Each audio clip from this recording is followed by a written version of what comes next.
في يوم 9 أغسطس سنة 2023 مديرية أمن القاهرة بيجي لها اتصال من مستشفى السنبلاوين وبيقولوا لهم إن في طفل عنده 4 سنين لسه واصل المستشفى حالا وميت، وواضح إن سبب الوفاة اشتباه في جريمة قتل. المشكلة بقى لما الشرطة جت تحقق في الموضوع، وساعتها اكتشفوا كوارث ومفاجآت فجرها القاتل نفسه. علشان تعرف اللي حصل وتفهم كل التفاصيل تابع معايا في الموضوع من أوله.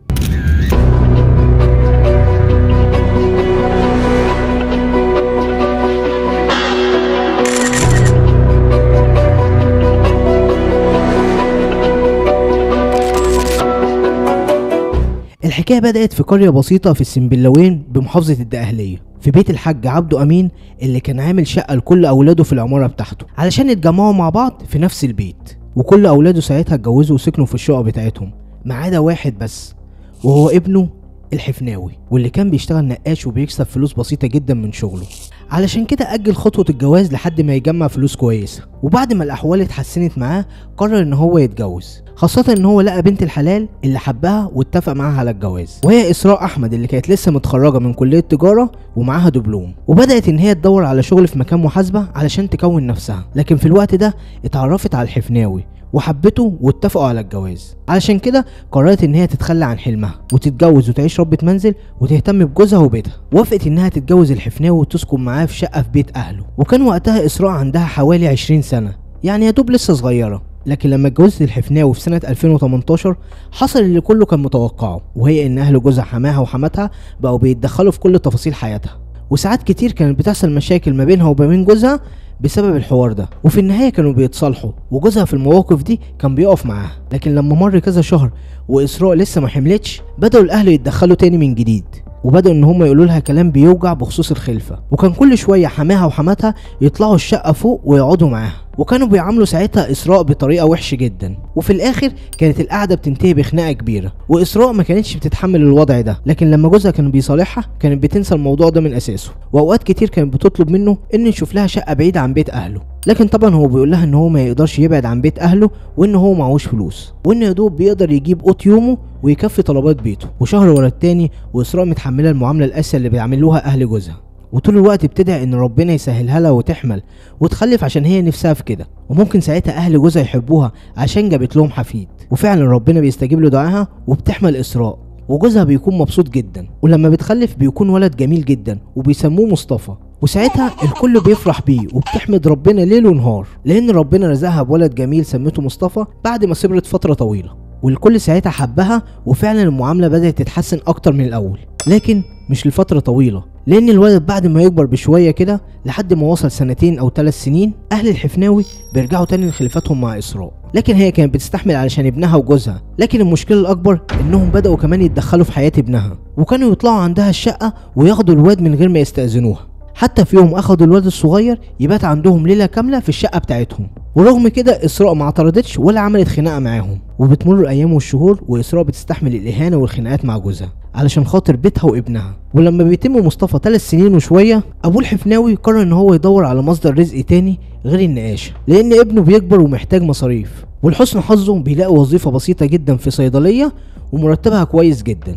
المشكلة بقى ان الوظيفة دي في السعودية، وده معناه ان الحفناوي لازم يروح يشتغل لفترة طويلة في السعودية لحد ما يستقر هناك ويبعت يجيب اسراء ومصطفى ويعيشوا كلهم في السعودية. وبالرغم ان اسراء كانت عارفة ان القرار ده صعب جدا لانها شايفة المشاكل اللي بيعملوها اهل جوزها، تخيل بقى وهو مسافر هيعملوا فيها ايه. لكن بالرغم من كل ده اسراء وافقت على سفر جوزها علشان يقدر يعمل لهم حياة كويسة هي وابنها، واستحملت اسراء غياب جوزها وبدأت ان هي تربي ابنها لوحدها. لكن طبعا حماها وحماتها ما كانوش بيدوها الفرصة دي، لان طول الوقت بيتدخلوا في حياتها هي وابنها، وهي طبعا ما كانتش بتشتكي لجوزها لانها مش عايزة تزوده هموم وهو في الغربة، فكانت بتستحمل علشان خاطر ابنها.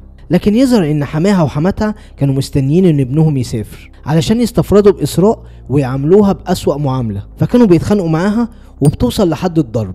اسراء في البداية كانت بتستحمل يوم ورا التاني وشهر ورا التاني، وبتقول تستحمل لحد ما جوزها يرجع من السعودية لانه كان ساعتها بيوفر الاجازات علشان يبعت لهم الفلوس. اسراء حاولت ان هي تكتفي في بيتها وتحافظ على ابنها، بس برضه حماها وحماتها كانوا بيتدخلوا في حياتها وبياخدوا ابنها بالعافية علشان يقعد معاهم طول اليوم تحت. ساعتها اسراء ما قدرتش تستحمل الخناقات والضرب والاهانة، فقررت ان هي تعمل معاهم خناقه كبيره. فحماها وحماتها قالوا لها ان هم هيخلوا ابنها الحفناوي يطلقها وياخدوا منها ابنها.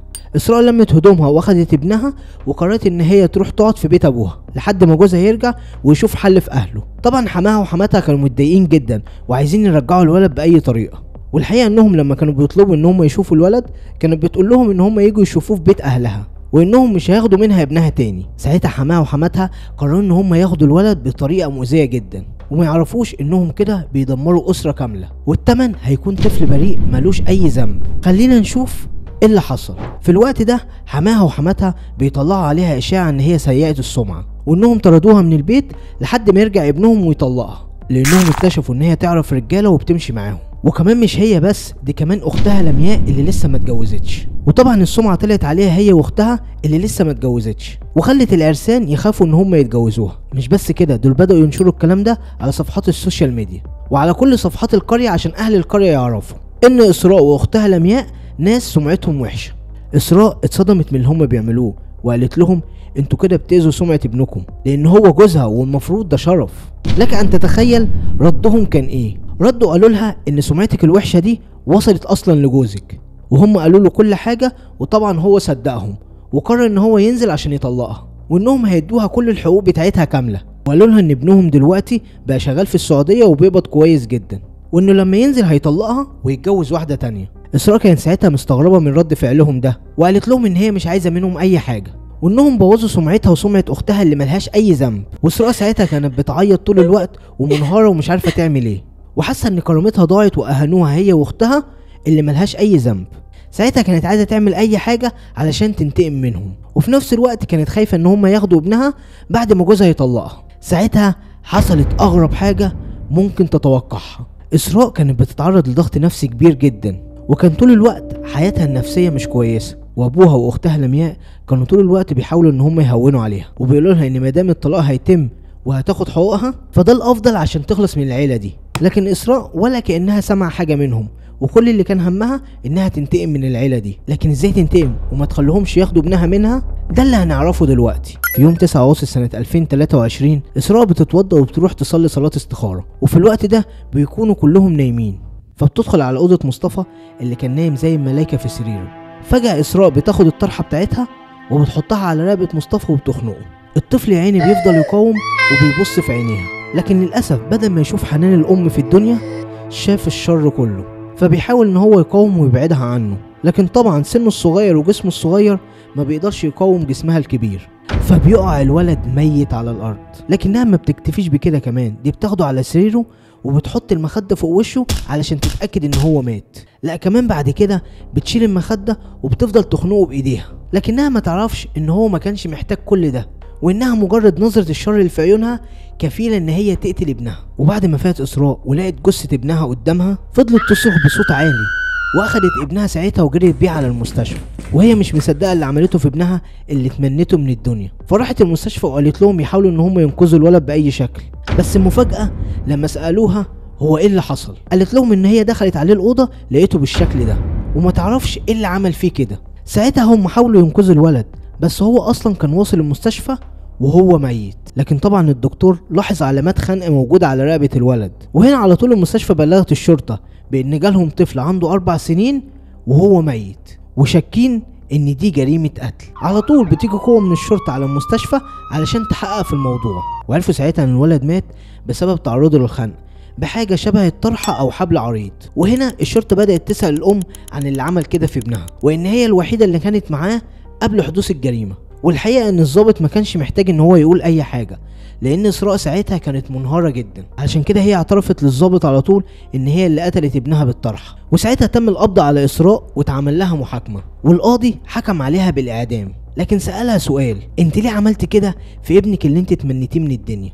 ما كانش في دماغي ولا قصدي ان انا اقتل ابني يا سيادة الريس، ما كانش في دماغي ولا قصدي ان انا اقتل ابني، اقتل ضنايا اللي راح مني، اقتل ضنايا. فضلت تقول ان هي ما كانتش في وعيها، وان هي لحد وقتها ده ما كانتش مصدقه ان ابنها مات. في البدايه هي افتكرت ان هي كده بتنتقم من اهل جوزها، لكن في الحقيقه هي بتظلم نفسها وظلمت ابنها اكتر منها.